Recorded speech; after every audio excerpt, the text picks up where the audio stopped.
नमस्कार साथियों। आज हमने इस टॉपिक में ये समझने का प्रयास किया है कि पढ़ाई कैसे करें। इंटीग्रेटेड अप्रोच के साथ पढ़ाई कैसे की जाती है, ये आज हम एक एग्जाम्पल लोहे के माध्यम से ये समझने का प्रयास करेंगे। तो चलिए शुरू करते हैं। जब हम अपने घर जाते हैं तो सबसे पहले दरवाज़ा पड़ता है और हम देखते हैं ये दरवाज़ा जो लोहे का बना है। अब हमारे दिमाग में ये आना चाहिए कि ये जो लोहा का दरवाज़ा जो बना है, ये लोहा आया कहाँ से है? ये किसी पेड़ पे या खेत में तो लगता नहीं है, फिर ये आया कहाँ से है? तो हमें जानकारी मिलती है कि ये दुकानों से आया है। दुकानों पे, तो हम दुकान पे चलते हैं, देखते हैं दुकानों पे क्या है। दुकानों पे हम देख रहे हैं, यहाँ गाठर रखे हैं, यहाँ सरिया भी पड़ी पड़ी है, यहाँ लोहे के जंगला भी हैं, दरवाजे के कुंदे हैं और बहुत सारी वस्तुएं पड़ी हैं। अब ये यहाँ पर ये इस तरह से मिस्त्री लोग दरवाजे को बना रहे हैं, खिड़कियों को बना रहे हैं और बहुत सारे ट्रैक्टर, ट्रेली, क्रैशर, रोटावेटर, ये सारी वस्तुएं ये लोहे की दुकानों पर मिलती हैं। हमारे घर के दरवाजे, खिड़कियाँ, ये सब इन दुकानों पर ये मिस्त्री लोग बनाते हैं। यहाँ तक हमें जानकारी मिलती है तो हमें बहुत अच्छा लगा।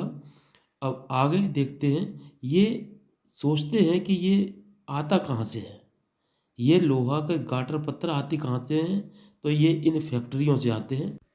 इन फैक्ट्रियों कारखानों में लोहे के बड़ी बड़ी चादरें बनती हैं, बड़े बड़े सिल्लियाँ बनती हैं। यहाँ से फिर इनको होलसेल डीलरों के पास भेज दिया जाता है और होलसेल डीलर उनको अपने छोटे छोटे डीलरों को भेज देते हैं और वहाँ से फिर ये छोटी छोटी दुकानों को पहुँच जाते हैं और दुकानों के बाद ये हमारे घर तक सप्लाई हो जाते हैं। इस तरह से ये चेन चलता रहता है। अब हमारे दिमाग में ये आना चाहिए कि भारत में पहला कारखाना कब लगा और इस तरह के कारखाने भारत में कितने हैं और कहाँ कहाँ हैं। तो आइए ये समझने का प्रयास करते हैं। भारत में पहला लौह कारखाना सन 1874 ईस्वी में कुल्टी, ओसन सोल, पश्चिम बंगाल में स्थापित हुआ था, जिसका नाम था बंगाल आयरन वर्क्स VIW, जिसका नाम बाद में बदलकर बराकर आयरन वर्क्स कर दिया गया था। आइए भारत में और कारखानों को देखते हैं। इसमें पहला कारखाना है भारतीय लौह इस्पात कारखाना, जो 1918 में हीरापुर में पश्चिम बंगाल में स्थापित हुआ था।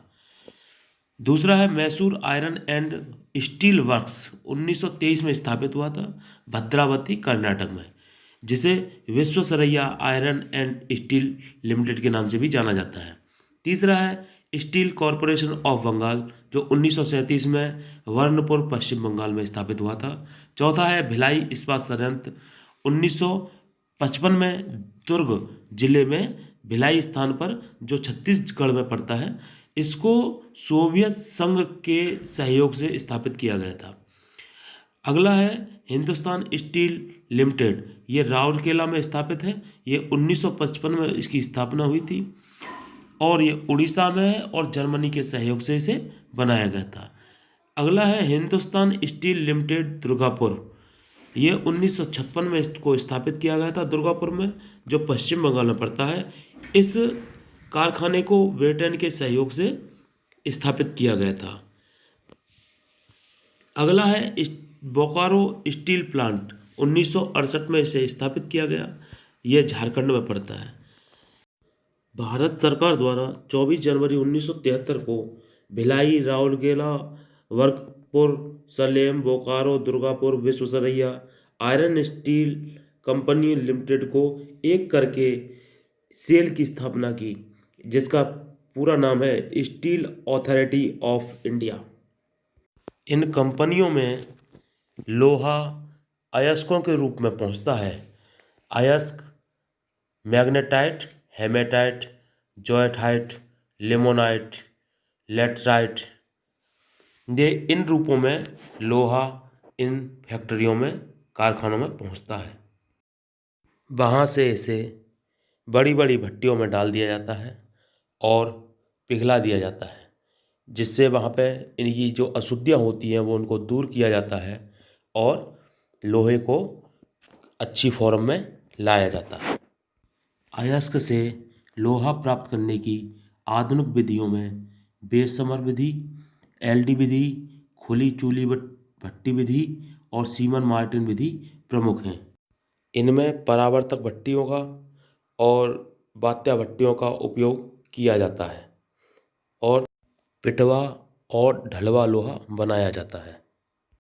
फिर इनको चादरों का रूप दे करके गोल गोल करके बंडल बना लिए जाते हैं और इनको इस हैंगर के द्वारा एकत्रित कर करके उठा करके कंपनियों को, बड़े बड़े डीलरों को भेज दिया जाता है, जहाँ से ये छोटे छोटे दुकानदारों को पहुँचा दिया जाता है और वो फिर उसमें काट छाट कर करके, वेल्डिंग करके, कटिंग करके और ग्राइंडिंग करके हमारे घर के लोहे दरवाजे बना दिए जाते हैं और इस तरह हमको लोहा आसानी से प्राप्त हो जाता है। हमारे देश में कोयला, तेल, खाद, इस्पात, प्राकृतिक गैस, बिजली, सीमेंट, ये सभी के सभी कोर सेक्टर के क्षेत्र हैं।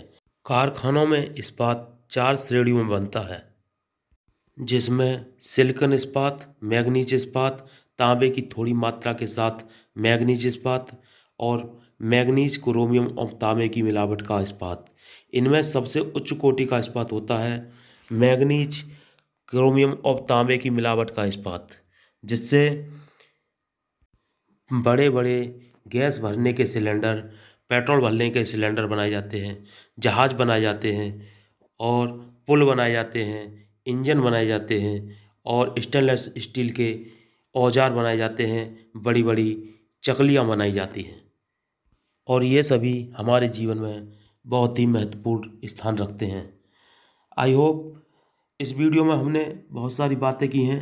जब हमने घर के दरवाजे की बात की तो हमने समाज की बात की, जब हमने दुकानों की बात की तो वहाँ पे बाज़ार को अच्छे से समझा है, जहाँ फैक्ट्रियों की बात की वहाँ इकोनॉमिक्स को अच्छे से समझा, जब हमने लोहे को भट्टियों में पिघलाया था, जब केमिस्ट्री की बात को अच्छे से समझा था, जब अयस्क को ज़मीन से निकाला था तो भूविज्ञान की बात की थी और जब भारत में कारखाने कहाँ कहाँ स्थापित हुए हैं तो हमने इस इतिहास को अच्छे से समझा था। लोहा सभी उद्योगों की जननी है। लोहा का जीवन में बहुत बड़ा महत्व है। इससे हमने कोर सेक्टर को भी अच्छे से समझ लिया है।